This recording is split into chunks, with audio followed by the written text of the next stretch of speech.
Hi, friends. Today I want to share the weight in my heart for elderly nomads. For those that don't know what nomad life is, what it's like today, there are many people from all walks of life choosing and at times forced by circumstances to choose an alternative way to thrive and survive today. Imagine having no family to turn to, nowhere to go, essentially completely homeless. So, first, you'd seek shelter. Well, I would. And I've had to stay overnight in my vehicle. And at the time, it was a Chevy Astrovan, and it did have a back seat that laid down flat. So, I guess I had it pretty good. The weather was fair, and I was in a friend's driveway. In the circumstances I was there, was to evade a dangerous ex-husband. So it was scary, but I knew that he couldn't find me. And having the privilege of parking at a friend's driveway where I had access to their facilities and they cared and were concerned for me in the vehicle, but they just didn't have anywhere for me to sleep. At the time, there was a lot of financial difficulties going on, and they had taken in a few people already. And they begged me to stay, and I said, well, I'll sleep in the van. And they said okay, and they did come out and check on me a couple times during the night. So in my circumstance, I felt pretty safe. It's not so good for other people, and just reflect on that and remember where I was at that time, and so grateful for where I'm at now in life. Um, Random thoughts are running through my mind. I was scaring myself. What if he burns my house down? Would I be able to return to my home? The uncertainty. So I almost have some insight to what people may be thinking, but it's just my insight. I'm not there. I don't know exactly what they're experiencing. But it's on my mind, it's on my heart, and I just wanted to talk about it. Um, I've been watching YouTube. I see other stories on here that um, brought me back to those memories. Um, I'd never met or known anyone that actually lived in their vehicle. I had met people that maybe stayed a night or two as I did, but was not in the position where that was the only thing they had and that they lived in it. These people I'm watching have lived for years in a vehicle, different vehicles, and they've found ways to be comfortable in that, and I think that's quite amazing. To me, it shows some of the human spirit that's out there, the will to survive,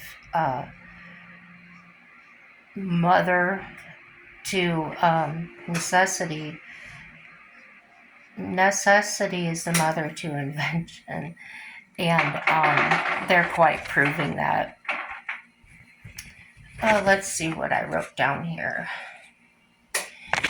When I started watching this, at first it looked like as if there were a lot of young people. They're out there traveling the country. They're having a good time in various states. They're taking pictures and thought, wow, that would be nice to do. Like camping full time. And now I can relate to that because I lived and worked in a campground. I lived in a park model, which is like a tiny mobile home, like you would see in a mobile home park. Um, that was in Michigan, so the weather did get very cold. And overall, I enjoyed it very much. I had heat, electric, everything I needed. There were a few older women and men that also lived there, and I checked on them. I would fill their propane tanks and run errands for them, maybe go to the post office, to the grocery store. And yeah, I was raised that way. I was raised to respect my elders and to help when I could if they wanted it, and to not be a problem to other people or a burden. So there's a glimpse into my limited awareness to how deep the homelessness was, even an epidemic then. I didn't feel it. I didn't know it. I was in my own little world. As I continued watching the Nomad videos, they started to grow dark in this way. The people in the videos were aging, upwards of 60 years old, trying to and actually surviving on as little as $650 a month with food stamps. Okay, there's that. But where are they staying? Parking. There's streets and cities, BLM land, and driveways of family, friends, kind strangers, parks, truck stops, and rest areas. They seem to be thriving. There are groups and support from each other with vehicle breakdowns, which I think is totally amazing. Gas money, even. I've seen them send them a few dollars. They needed a battery or a starter or an alternator. And I've seen them actually repay people. Yes, there's going to be people out there that take advantage and probably lie a little bit to get some money. But I've seen them deliver water and food to people. I've seen them after the hurricane, even taking trailers, campers, and just pitching in anywhere they could, even if they didn't have anything, any resources to offer. They were there physically helping people. I saw some drive cross country. A group about 3 or 4 people got together. There was a 76-year-old woman. I think she was Hispanic. She spoke Spanish, and she didn't understand English whatsoever. But they managed to find her. Someone through the networks, there are groups for nomads, and somebody had gotten word about this woman, and some people picked that up, and they drove out there. They built her a bed.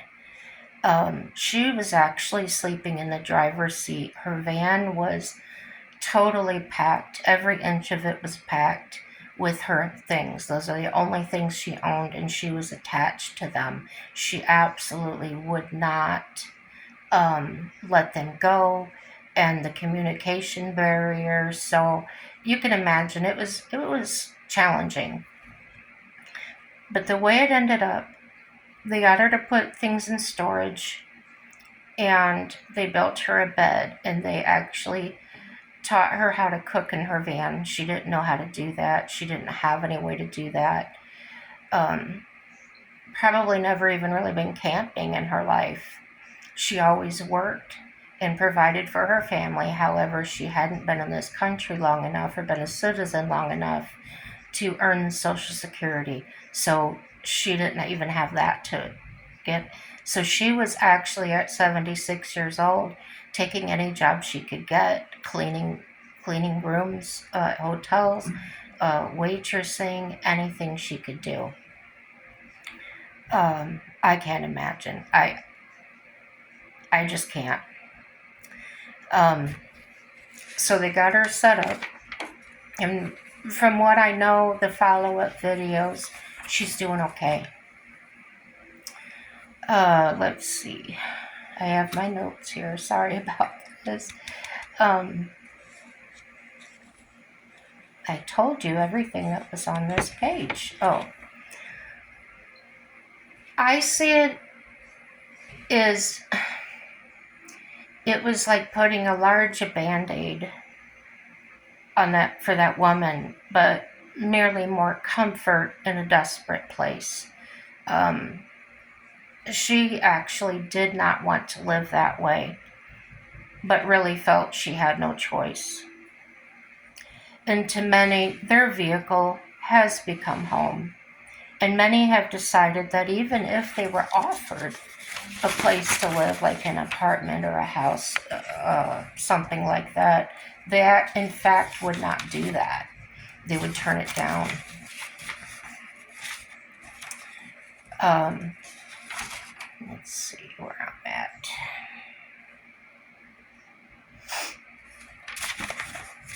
Got my pages mixed up a little bit. There we are.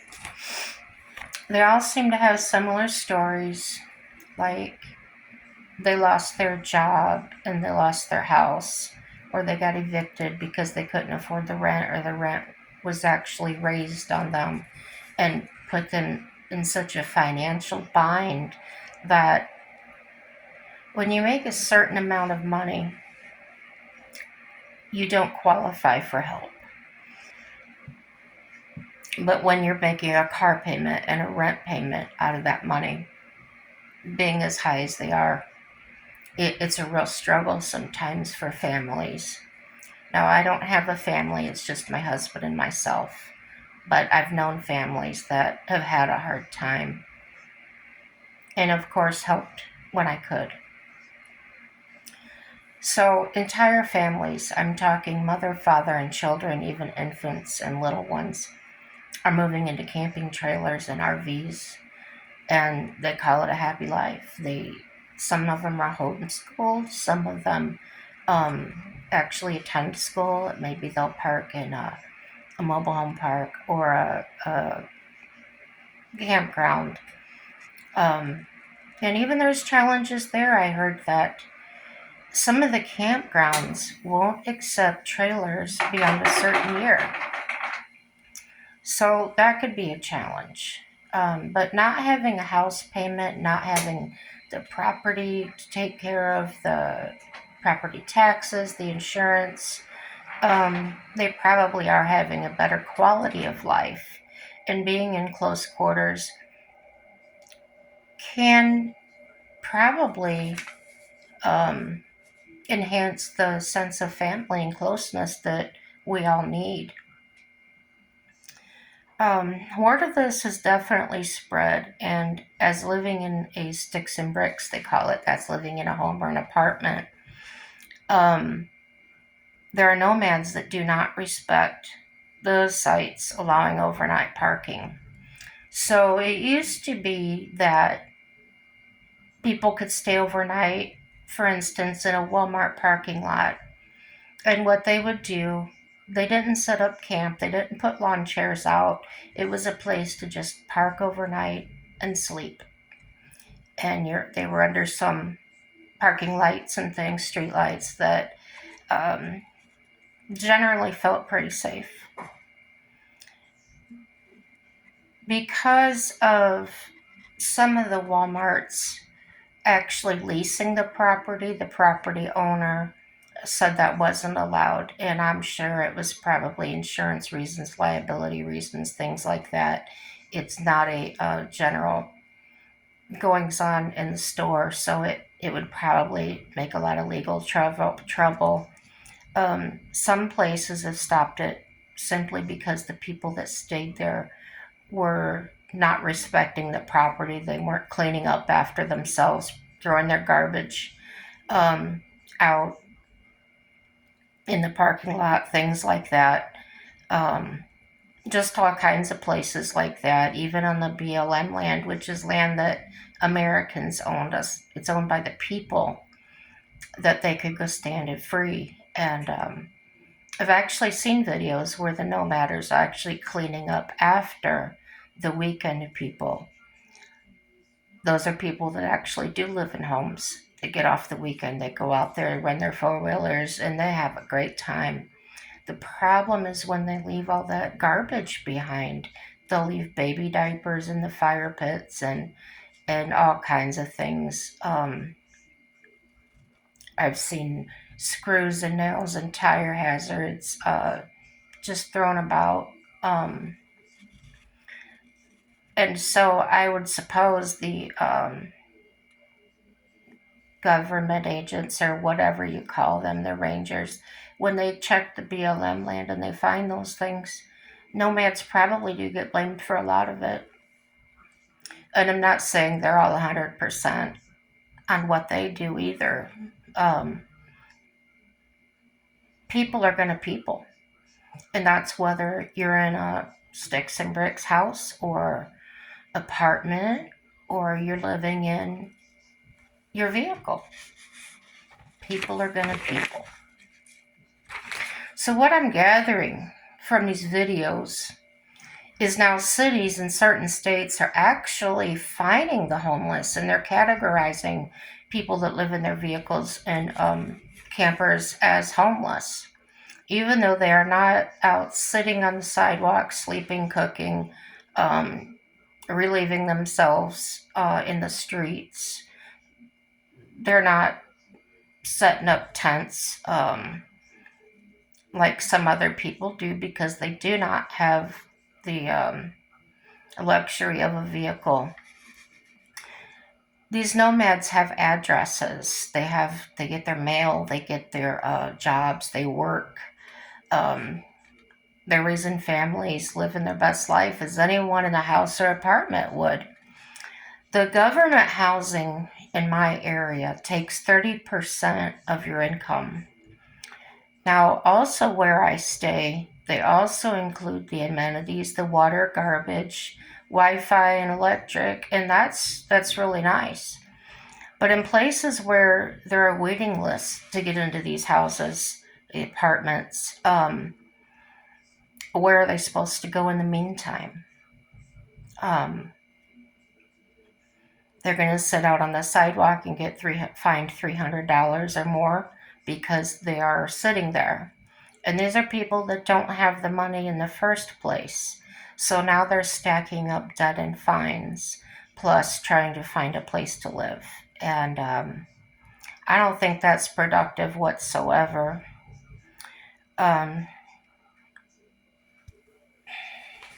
Sometimes it's easy for us to sit back and judge them. Well, they made bad life choices, or they should have done this, or there's shelters and things like that. Well, I don't really say those things because I'm not in their shoes. No, I didn't make the choices they did, but I've made plenty of mistakes. And I feel like we should give them grace, and not condemn them. I don't feel like they should all be given everything, but there should be things, programs. I don't know. Anytime there's programs, though, there's drama. But something where they could work, paint signs, anything for the city, rather than being fined that much money. I don't know the answers. Nobody knows the answers to that. What do they do in extreme heat and cold? What do I know? And here I'm probably referring to people without a tent, vehicle, or, something to stay in. Imagine having to constantly worry about where you're going to stay, where you're going to lay your head tonight. Some of them treat themselves to the occasional comfort of a hotel stay. Usually, what I've seen on the videos, 1 or 2 nights a month is all they could afford. But they get a nice shower, they get a good bed to sleep in, and it's a day of comfort, it's a night of comfort. So in their respect to people living in vehicles by choice, or just have to temporarily or otherwise, in my opinion, they're not a blight on society in any community. If they're following laws and not disturbing the peace, littering, things like that, live and let live. What is appalling to me is city officials actually arresting and fining people for choosing to live the way they want to. of course, they don't want them on the streets. But as far as people that actually live in their vehicles, let it go. Yeah, it can be dangerous, but you know what? It's dangerous living in a house. Um, People can rob them, they can steal their vehicle, but somebody could do that to you in your house.